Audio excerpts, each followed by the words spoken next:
So the big question is this: how do most agents who struggle to get the information that most successful agents hoard to themselves grow and prosper without this information? That's the big question, and this video cast is the answer. Welcome to Real Estate Rockstars. I'm your host, Pat Hyben. And now, for the review of the day. Hey, I got a 5-star review for the Certified Price Reduction course. Our CPRC, which is a hot course now. You can get this price reduction course. It's teaching you basically how to get an instant price reduction on all your listings by going to futureofrealestatetraining.com, and while you're there, you can take any of the other courses there. Tons and tons. I'm extremely satisfied after I finished the price reduction class because of all the useful scripts I gathered through this class. Mike made it really easy by giving great examples of when and how to use them. Thumbs up for sure on this class, especially if you're trying to represent your clients to the fullest. Wonderful Jonathan West. 5 stars. And that's from Jeremy Qualey. Keep the comments coming, guys. I love them. And remember, I eat feedback for breakfast. So give me a 1-star review if you want, or a 5-star review if you want. I don't care. And the more reviews we get, the better guests we get. So please, subscribe first, and then leave us a review or wherever you're listening.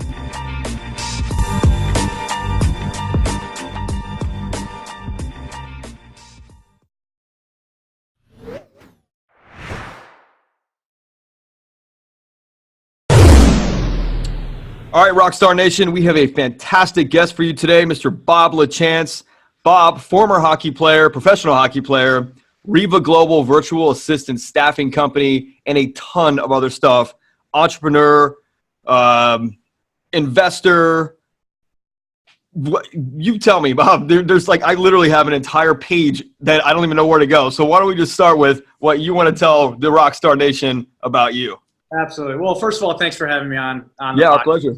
It's an incredible podcast. I listen to it probably 2 times a week. Nice. There's a lot of incredible things that I take from this. So thank you for having me first and foremost. But Our pleasure. Just a little bit about myself. I started investing back in 2004. Prior to that, like you said, I played professional hockey for 8 years. Fortunate enough to do that. I got drafted by St. Louis Blues, and what is it now? Now I'm aging myself. Back in 1992. Wow. And then I went to Boston University for 4 years, 2 classes short of getting my degree. So I know some of your guests have degrees, some of your listeners have degrees, some don't. But I'm still 2 classes short. I've told my kids that I will go back one day to get that degree, but today is not that day. Nope. So, but anyway, I started investing back in 2004, like I said. But prior to that, played professional hockey, and then my transition was pretty interesting. So I know many of us have different transitions from one career to the next, and the career path, it's not the easiest, as you know, right? Jumping from one industry to the next. Sure. But if you have passion and you have that drive, you could do anything. So that's one of the things that I do tell everybody that I speak to. Why real estate? What was it about real estate that got you involved or got you into it? To be honest with you, the main thing was I didn't have to go back to school. So, all right. Yeah, I actually read a lot of, I read a lot now. But back in school, I didn't read a lot, but now I do. And I actually spend a lot of resources on education in books and listen to podcasts. So I love all of that stuff, right? I joined a couple of masterminds as well. I don't know if you do any of that, any masterminds, but I think those are powerful. Yeah, so that's where I know Pat from, is GoBundance and M1 and a lot of different masterminds around the country. Awesome. So from that in 2004, I met my first business partner, and I did a rehab to get started in a real estate, and then I jumped in the short sale world. So we've done probably over 700 short sale transactions within that time. Wow. I also got my real estate license back in 2005. Within that time, too, I started a short sale coaching program with my old business partner, who's still one of my great buddies and a mentor of mine. And then in 2006, 2007, we helped start another coaching program which I'm still involved with today, which is an incredible program. But within that time, flipping properties, wholesaling, short sales, rehabs, commercial, and working with students and in my own business, I realized there was something missing with not only my business, but with our coaching students, and that was time. Time is a huge factor in every one of our businesses. You know, my agent business as well as my investing business, time is really, really big for all of us. You know, many of us have families. Many of us, you know, we fall into two different categories. We either want a better lifestyle or life balance, or we want to grow our business. Right. And all of those relates to time. So back in, let's say, 2013, I got introduced to the virtual assistant world. You know, I didn't even know what a virtual assistant was, to be honest with you. And then, you know, Pat and I and everything, Pat was my old business partner. Everything that we were doing and in our coaching programs that we were working with, we always looked at, and I come from a kind of a servant background, if you will. I'm not saying that, you know, I play even in a hockey. Do you mind if I take a step back and I bounce around? Absolutely. Go ahead. Even when I played hockey, I was more of a playmaker than a goal scorer, right? And when you're a playmaker, you set up obviously someone else to score goals, and the goal scorers typically get the accolades, right? Yeah, yeah. And it's kind of funny, and when you look at that and you look through that lens, I never understood that till I got older, right? The older you get, the wiser you get. You start looking back at the things that you start putting definitions on, right? Yeah. So, you know, me being a playmaker, it's the same thing. I've always looked through the lens of how could I help somebody else, right? Yeah, I love that. So now I finally figured out back in 2013 that the virtual assistant world can be that answer to what I need in my business and what our students need. So 2014, I launched my first company. It was kind of a test company to make, and that was my virtual assistant company. That was my first virtual assistant company to find out, to see if it actually worked, right? So I did a 2-year run, 2-year test where I created a recruiting company. This is out of the Philippines. Recruiting company, training, not recruiting company, recruiting department, training department, placements department, and an operations department, Nice. right? To see how that actually worked. You know, because I had a background in education, not in school education, but Right. in business education, right? So we set all that up within the Philippines, and then broke off from that one company, started our own restarted our own back in 2016 because the proof of concept worked.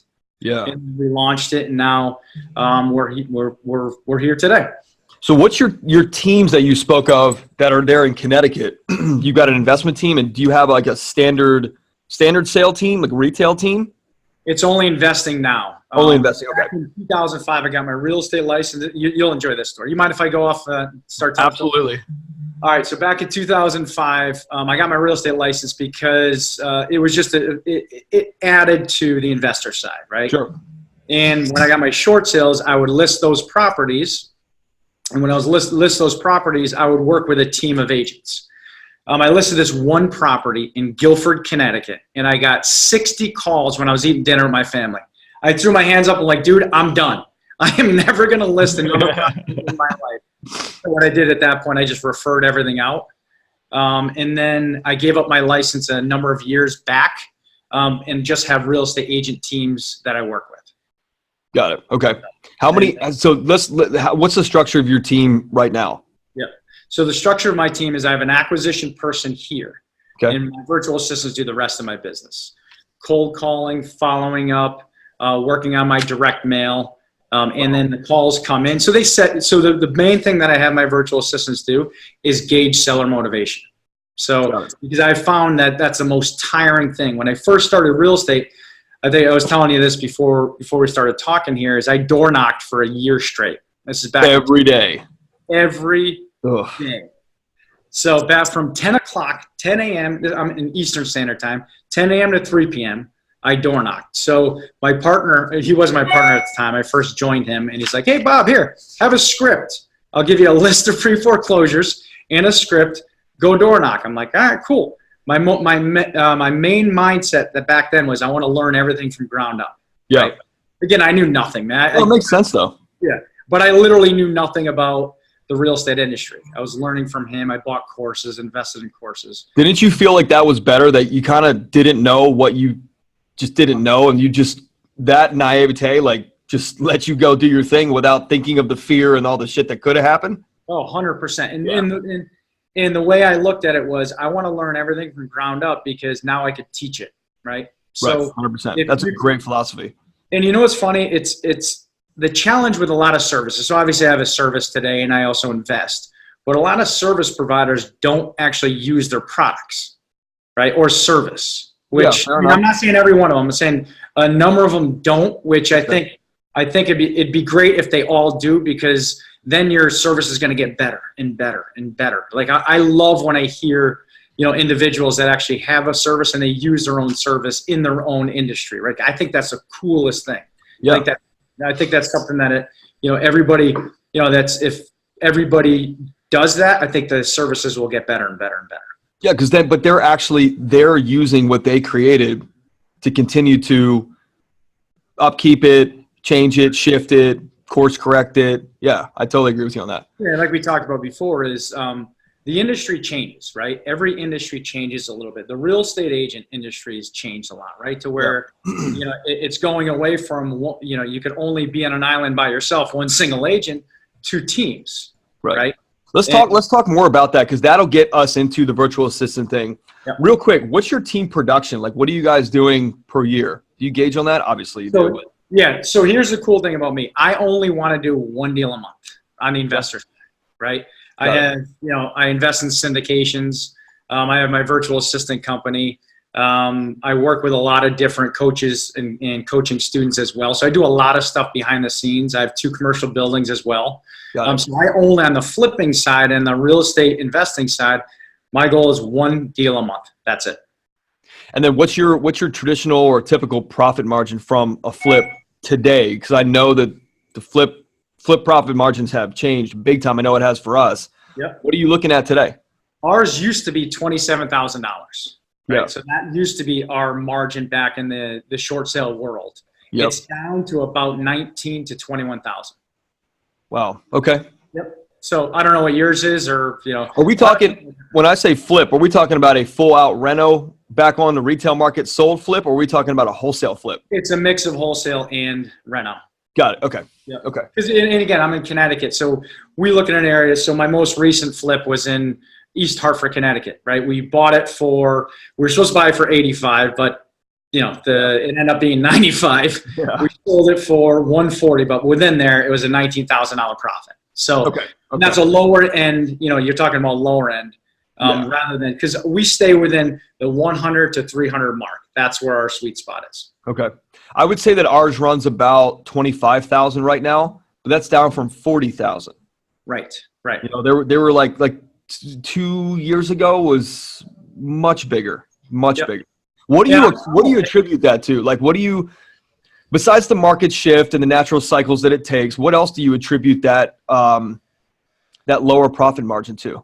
You know what? I think it could be their buyers or the sellers are more educated, right? Yeah. There's a lot more online resources, technology is readily available, and things like that. So and I'm okay with that, because as an investor, I have to make sure that I stay up on the market, right? I got to understand, number one, when I'm selling a property, how many days in the market are there? When I'm systemizing my business, I have to stay up to date on the changes and how I could actually tweak my system to get better. That's why I'm fortunate enough, even with my VA company, my virtual assistant company, on when I'm testing things in my own business, it relates to, everyone else's business. So that's the cool part of how that happens. Got it.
All right, Bob. So tell me, what do you think the biggest changes are in the market? Obviously, the markets are shifting. I mean, in the investment world, the flip world, why are profits down? That's what we're talking about. Yep. All right. So, I mean, in my opinion, I think it's buyers out, or the sellers out there are more educated. Got it. I think you and I talked about that a little more. You got online technology websites, right? Zillow, et cetera, that are really putting a big push, right, on educating sellers because they're getting into that world, right? Right. Now, think about this. When was the last time you actually got a seller lead and they're like, well, my house next door sold for X amount of money, right?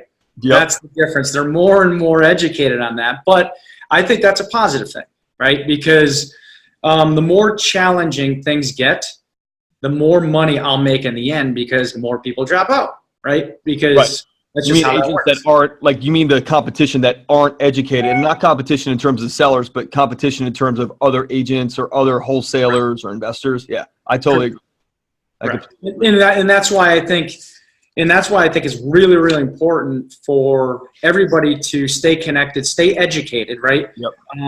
Join masterminds, join coaching programs, just stay within, communities of individuals that are doing it. I'm a huge fan of that.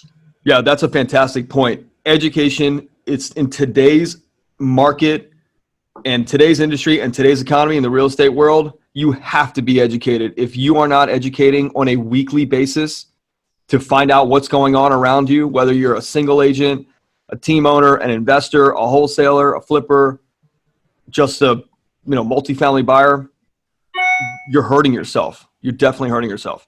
And staying plugged in. I think that's really, really important to stay plugged into different communities, right? Your local market, whether it's a local real estate investing association or your meetup group that you're running, it's with other individuals. Yeah, other like-minded individuals that are challenging and pushing you to be better, and you're pushing them to be better. Yeah, that's a huge differentiation for sure. Yep. So we were talking about this earlier before we started recording. What do you think is going to happen to? I mean, the industry 5 years ago was not what it is today, and technology is speeding this thing up big time. So, let's say 3 to 5 years from now, what happens to the average, regular, standard sale agent? What do you think is going to happen? I personally think it's going to get more and more and more difficult for them to make money. There's so many things. There's when everything goes more and more customer service, right? Yeah. That means it has more tasks and more things for one person to do. So when you have a team, now you get to outsource certain things. Like, as an example, let's say I'm a single agent. I have 10 listings, right? Each and every one of those listings, I have a laundry list of things I have to do, right? However, if you have a team, now what you do is you create the tasks for each team, right? This person's going to do this person's going to do this that allows you to leverage each other to now grow those listings from 10 to 100 as an example, right? So I think, and this is just my opinion, I could be 100% wrong, but it's just my opinion. Your opinion's not far off of many others like you who are industry experts, industry leaders who are saying the exact same thing. I mean, a lot of the interviews that we've done in the last 2 to 3 weeks, they've all said the same thing. Education is key. Agents that are not leveraging, they're not learning how to run a business, they're not building and or joining teams, they're going to go by the wayside in some capacity because the clients demand more. And agents, there's only so much time that you have. And if you want to scale up, you got to have leverage, which brings us to our next topic, which is your company, REVA Global, which is a virtual assistant staffing company, which is I'm extremely curious about this because I have some virtual assistants now and I need to scale up. And so I'm all ears, man. We're the audience right now. So tell us about REVA. Yeah. It's in my opinion, it's one of the premier companies. And again, obviously I'm biased because I own a company, but we service both agents and investors, right? Okay. So without doing a sales pitch, what I like to say is real estate's simple, right? And it's really broken down into a simple 5-step process. So whether you're an agent, whether you're an investor, whether you're a property manager, the way I look at it is there's tasks on your desk right now that anybody other than you should be doing. What I mean by that is anything over phone or the internet, we should be outsourcing. So if I'm an agent and I have to sit down on my butt, right, to do work, that should be outsourced, right? Huh. So, I created, and this is the giveaway that I gave you guys. It's a checklist. It's a 4-step checklist to freedom. And what it does, and this is what I talk about all the time, whether you're an investor or an agent, they ask me, they say, Bob, you know what? I know I need help. I say, okay, cool. My first question I say is, what's the biggest pain point in your business? Very simple. Yeah. And then everybody's going to tell you exactly what that answer is, right? And what I said, I think I said this a little bit before, it falls into one of two categories. It's either they want a better life balance, right? Yeah. Which means more time, or they want to grow their business, which means they want to make more money. But they'll give me that answer, and then I'll give them exactly what tasks that they could outsource. Love that. And so I know that my biggest fear, let's say, or barrier to entry with the VA world was that I was afraid to give up control. I was afraid to let go that who's this person on the other side or the other side of the world, like in a completely different time zone than me. And they're going to deal with my clients, and are my clients going to trust them? Are they going to make me look bad? I mean, those were all my thoughts. Are those the same things that you experience from people like kind of barriering or getting through that barrier? 100%. And starting a company, that was the first thing I thought of. I'm like, well, why would anybody, trust anybody? Why would they do this? Right. But the beauty of what's going on now and where we're at in our industry, in the world, a lot of things, big companies are cutting costs and everything's going virtual. Yeah. Means that there's more trust and more trust factor, right? For me, I had a tough time cutting the cord for sure, right? It's like, nobody could do it better than me. Right? Nobody could do it better. I'm the best at this one particular task. But that's a limiting mindset, and that's not scalable. 100%. And that's exactly where I was going with that. You have, you have two different mindsets, and if you have that limited mindset, you're going to stay where you're at. You're going to stay small. You're going to be stressed. You're going to be overworked, right? You're going to be, hey, I'm not going to let you do anything because I do it better. What happens to the body at the time and the mind is you get burnt out. Oh, right? yeah. Yeah. We talked a little bit about outbound dialing, right? And you said, our guys did it in the office and they got burnt out, right? Yeah, you did. So when I first started, 300 to 500 phone calls a day to people that don't necessarily want to talk to you. Exactly. Yeah, man. It just starts to take a little piece of your soul every day. And then eventually you're hollowed out and you get in, you're like, all right, I can't make the calls anymore. Yeah. And you're like, you know what? Now I don't want to go to work. Right. For me, when I first started, I told that. And when I got home after door knocking, I would skip trace and then outbound dial too. So when you couple that, dude, for a year straight, I was pretty gassed. And then what I did was I replaced myself and added someone else in. But to get back to what you were talking about, it's the same concept, right? There's no reason why any one of us, whether you're an agent or investor, do outbound dialing. No reason at all, because you're going to hate what you do. Right? Period. So like I was saying before, so the 5-step process, your marketing is number 1, right? Your lead intake is number 2. Yep. Deal analyzing, offer, and selling, right? Those are the same 5 things, no matter what. If you're an agent or an investor, it falls somewhere within those buckets, right? What was 3 and 4? 3 and 4 is deal analysis, like running comps. Yep. And then making an offer, right? So writing contracts. That's exactly what one of your virtual assistants are doing for you guys, right? Right. Yeah. Because that's what we wanted to figure out was, and I learned this analogy, and he's going to be listening to this podcast. So a friend of mine said to me, because I said, look, my dad always taught me in business that you should teach all the people that you lead to catch the fish and give them fish. And he said, well, what if they don't want to catch or find fish or learn how to do it? What if they just want to man the grill? And I was like, that's very interesting. And so I think about that now, and I need people, like, if you're dialed into just manning the grill, and because that's the clients don't care where you got the fish necessarily. They don't care who the hell caught the fish. They want to know who's on that grill and putting the spice on and bringing it to your table. Right. And that's the agent. The agent's the one dealing with the client. So why should they be going to catch the fish? They just need to cook them. And that's going back to exactly what you said. It's letting go to some of the tasks, right? Right. You are the best at what you do, right? Whatever that thing is. Right. I thought I used to be the best in everything, but I'm not, right? I mean, we're only kidding ourselves if we think we're the best at those things, right? And I always like to say, do what you do best and outsource the rest, right? Do what you do best and outsource the rest, right? Because you can only do so much stuff in your day. I want you to think about the word toolbox. What is a toolbox? A toolbox is a box full of tools that you use to build something great. At Real Estate Rockstars, we've created our own free toolbox. So everybody that comes on the show as a guest brings a tool with them, and we plow them all into this toolbox, and we give it away for our viewing audience to basically use as they wish. Everything we put in there is an actionable item that can be downloaded, can be printed, can be used immediately.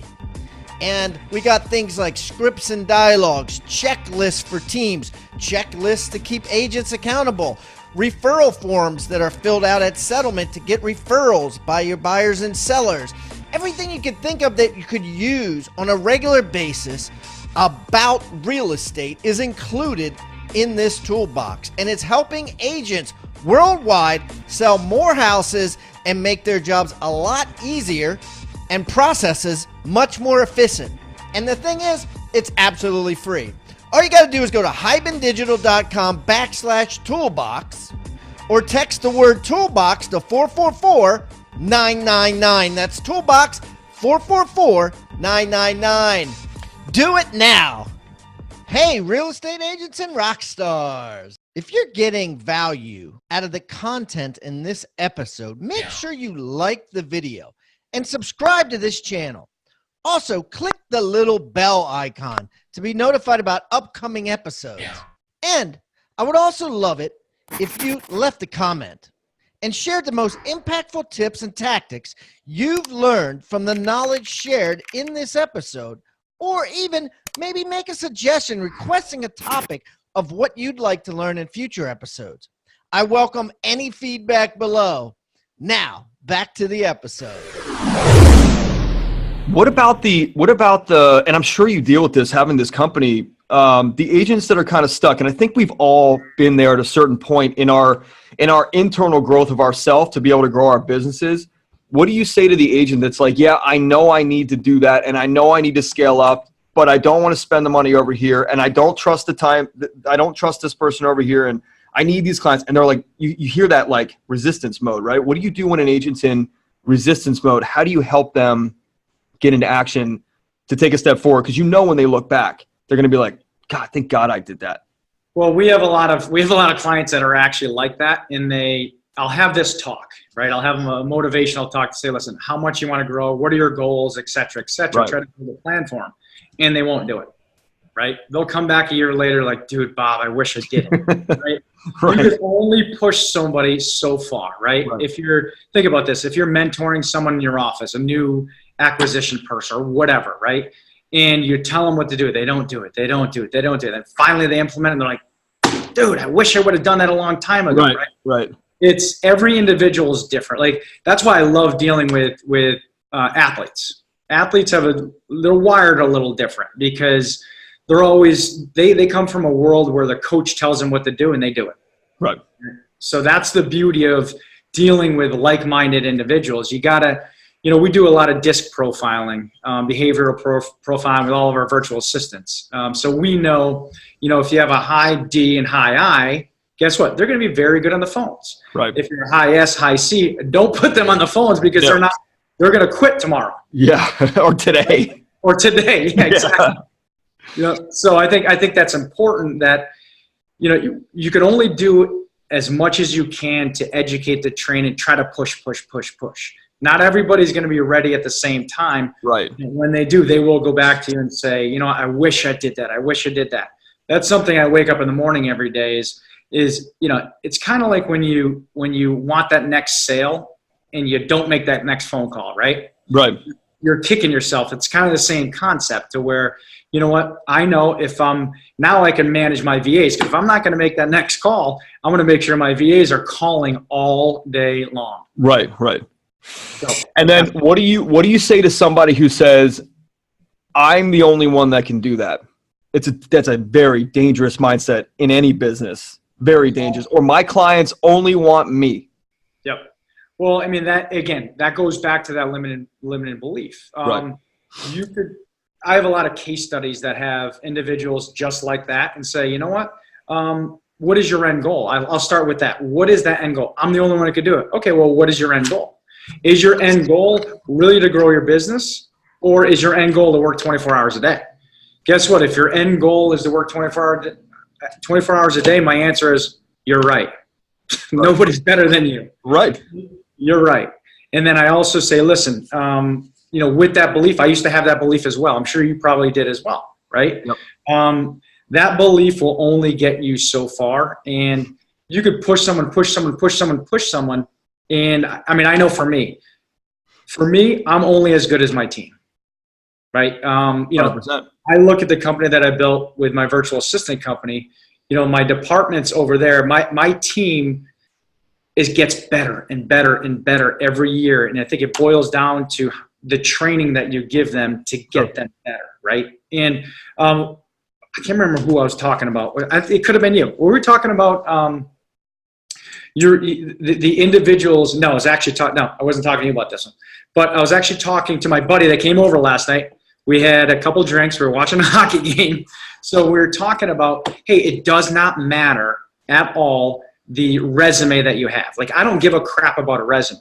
Right, if I think you're coachable and I think that you could actually attain the goals that we set for you, dude, I'll bring you on the team all day long, right? So let's dig into that for a second, because I mentor and coach a lot of people in this business, and I always tell them, even people I bring on here, people that I usually don't bring on, they'll ask me why, and I'll say, because I believe that you're not coachable and you don't have a great attitude about coachability. Can you speak a little bit more on that? Because there are a lot of younger, maybe like the millennial out there that says, I don't know, I can do all this stuff myself. I got technology behind me. Coachability is key. Anybody will hire you no matter what your skill set if you're coachable and you have a great attitude. You know what? I'll add to that too. It's also never burn a bridge. Yeah. You never burn a bridge. And when you're younger, it's pretty interesting because you never look at what's tomorrow, what's 2 years, what's 3 years, what's 4 years ahead. And it's the same thing with real estate investors, right? It's a shiny object syndrome, right? They'll start in wholesaling, they'll jump in rehab, and they'll go over here, they'll go over here, they'll go over here, right? You got to make sure that you hone in on that thing, right? But to take a step back and get back into coachability, I coach my 3 kids right now in ice hockey, right? My oldest is 15, my middle girl is 11, my youngest is 9. And I look at the older kids right now, the 15-year-olds, which we'll get to what we're talking about, right? And if they think they know what they're doing and they won't listen to you anymore, what happens is they'll get less ice time. Right. They'll get less production on the ice because they'll turn the puck over at the blue line and they'll score against us. Same thing with, if you have a new acquisition person that comes in and they think they know what they're doing without asking for your help. Yes. Here's a good thing though. Let them fail. Right. And I think that failure is the best thing. So if you mentor someone, you say, listen, I'm going to help you. I'm going to guide you along the way. And I'm telling you, if you do it this way, this will happen. If you do it this way, this most likely will happen. Yep. Right. I think the best way to mentor someone is to educate them. And when they fall flat on their face, if they don't pick themselves up and say, hey, now I understand what you're saying, get rid of them. Yeah. You're right. You're totally right about that. Because okay, sorry, go ahead. No, sorry. Go ahead. And another thing is, a little thing is, don't overtalk somebody, right? If you have a mentor and you have and let them talk and let them educate you because they've already gone through it and they're trying to help you. So if we're talking the younger generation, please open your ears. Please listen to the people that actually have done it and gone through it because that's going to be best for you later on in life. Yeah, and I don't mean younger just in age. Younger could be in experience too. I mean, you could be 50 years old getting into a new business and be open, be coachable, be open to what someone who has, 20 years experience, as long as they are where you would like to be, or they have a life. So that's the other thing. It's not just about production. If someone has a lifestyle that I like, I want to know how they did that, and I'm gonna follow them. I'm actually gonna follow more someone that has the lifestyle that I want than the business or the money that I'm looking at, because obviously the lifestyle is a result of, but the guy that's living the lifestyle and not just talking about the business, that's where I want to be. And so the age thing is pretty interesting. You're 100% right, because what you see is sometimes in the older generation, they're going to be jumping into real estate, right? So whether it's agent side or investing side, in the more coachable that we all are. I mean, I'm 45 now, right? And I always look at, every individual I speak to, like this we're bantering back and forth. I learn a lot by this, right? If you have an open mind and you have a lens, I always look at it. If you could change your lens one little click with every interaction you have, you're going to be 10 times better off later on. Yeah, very true. Very true. So let me ask you this. If you could, so Pat has this question where he asks, like, what regarding your number one source, like, how could you help someone get into like action, like production right away? But like using the virtual assistant platform, like starting today, every single one of these podcasts, Pat and I get private messages from people, DMs from people, emails from people. They got it. It clicked with them. And so somebody's listening to this right now, and they're at that point of like, I got to do something different. I've got to do something different. What are their next action steps? What should they do? I mean, obviously call you. That's preferable. Yeah. No, that's call me first. Call you, right? What I would actually, and here's what I would do, and I talk to every business owner and I say the same thing. Write down what your biggest pain points are. So for instance, if your lead generation is what's slacking or lacking in your business, right? Is it your social media presence? Is your presence out there? Because, I talk about this a lot about social media, and one of the things that a lot of people drop the ball on, if you don't have a presence out there and people have no idea who you are, right, they're not going to work with you. So for instance, if you see a new business, where's typically the first place you go to look up to see if they're actually in business? Facebook, right? Internet, yep. So if you don't have a presence on Facebook or LinkedIn, obviously in the business side of it, and that just means posting something a couple times a week, right? That's just a presence. That's because, think about this as a real estate agent or investor. If I see your name, I'm going to go to Facebook. I'm going to Google it. And if I see you haven't posted in a year, I'm going to be like, this dude's not in business. Right. They're not active. They're not. And that has to do with, private lenders, hard money lenders, right? Other investors, other agents, buyers, sellers. They look at all of that stuff right away. They totally do. Yep. So that would be a pain point for a lot of people is, I don't have a social media presence, right?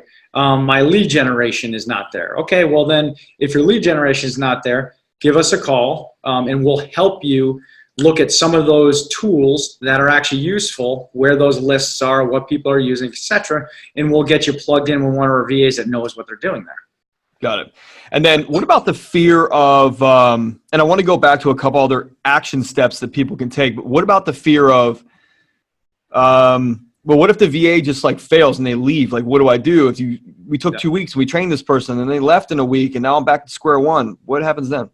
Well, it's actually interesting you say that, because we train our VAs on, so I like to call it the 80-20 rule. So we have a month training for our virtual assistants.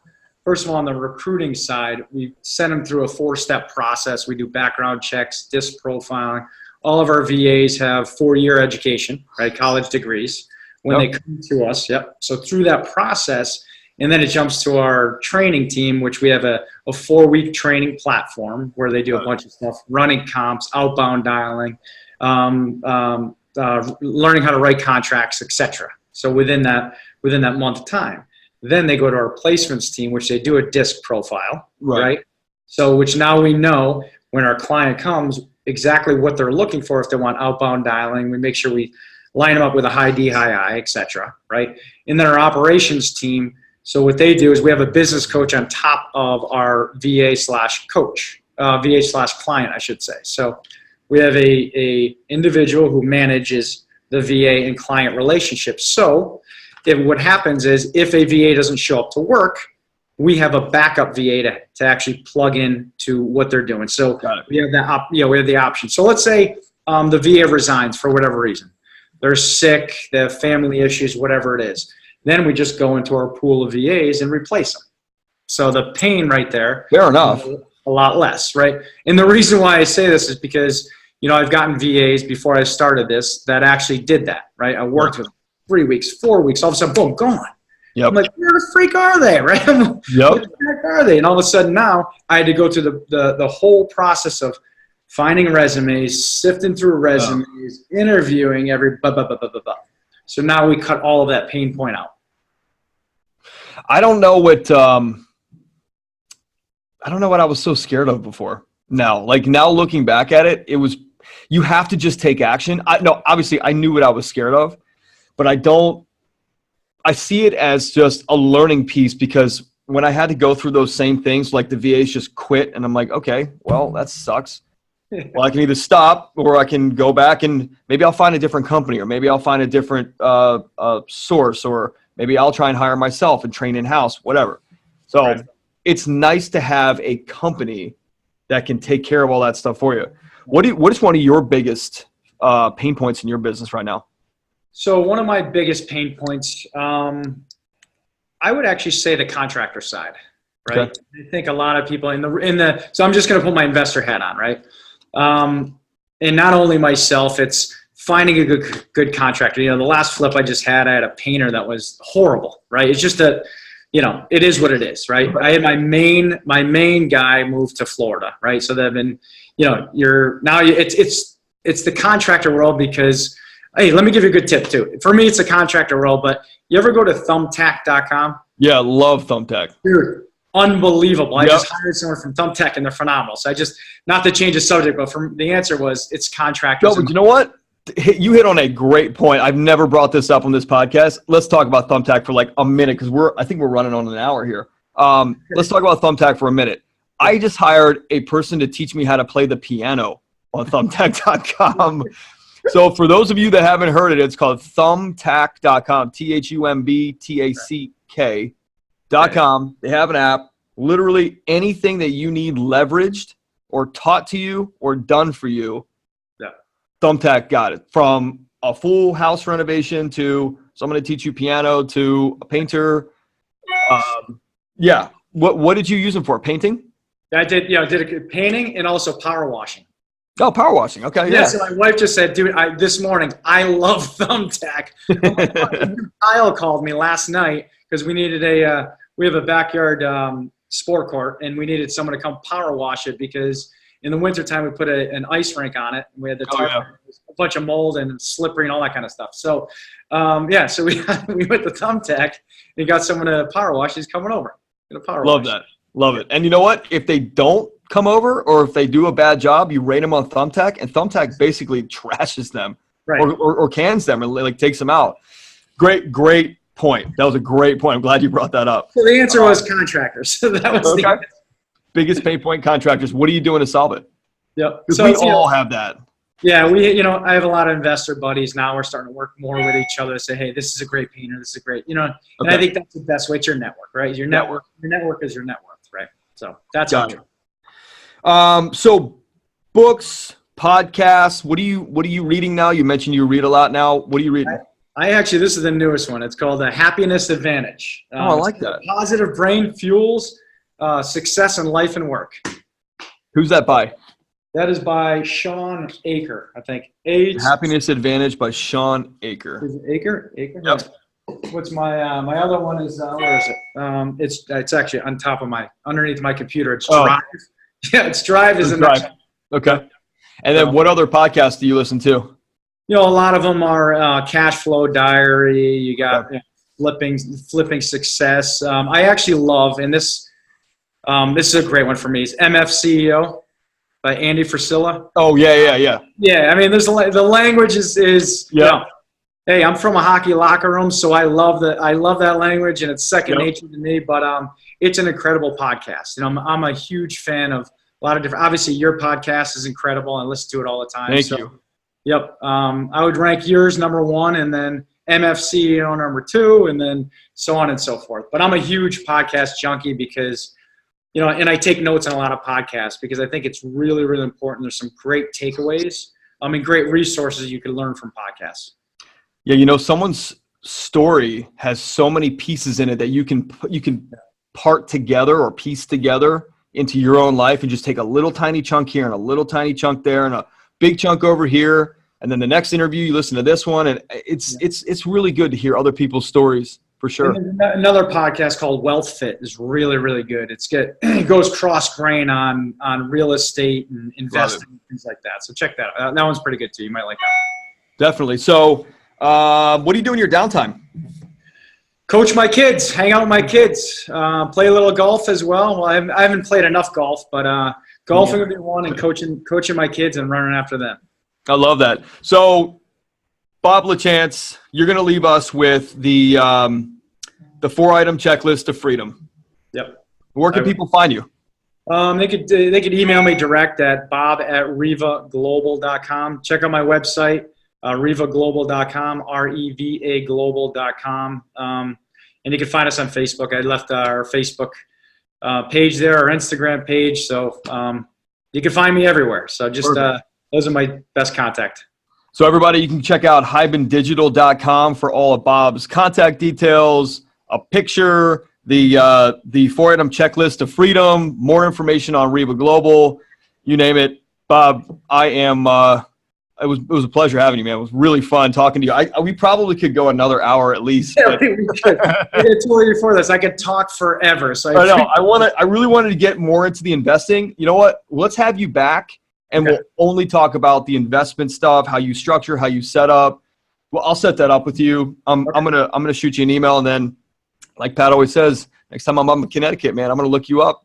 Get a hockey lesson from you. Absolutely. The door's always open. Appreciate it. Thanks, man. Really appreciate your time today. Thanks a lot, man. All right, take care. Thank you so much for tuning in to Real Estate Rockstars.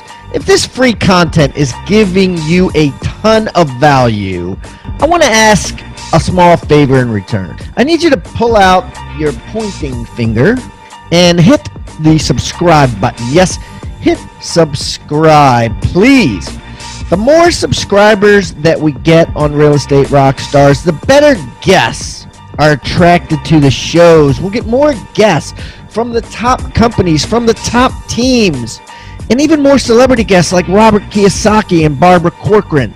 Also, if you're not a member of our free Facebook group, go to Real Estate Rockstars Radio right on Facebook and join the conversation. I'm on there myself on FaceTime Lives, and we have a lot of communications and questions about the show, and I'd love to see you there. And it's free. People ask me all the time, where am I on social media? I'm real easy to find. Just type in my name. My IG is I am Pat Hyben. It is blowing up on Instagram, adding tons of subscribers, and I'm on there probably twice a day. So definitely follow me on Instagram, as well as everywhere else. Thanks again for listening, and keep rocking.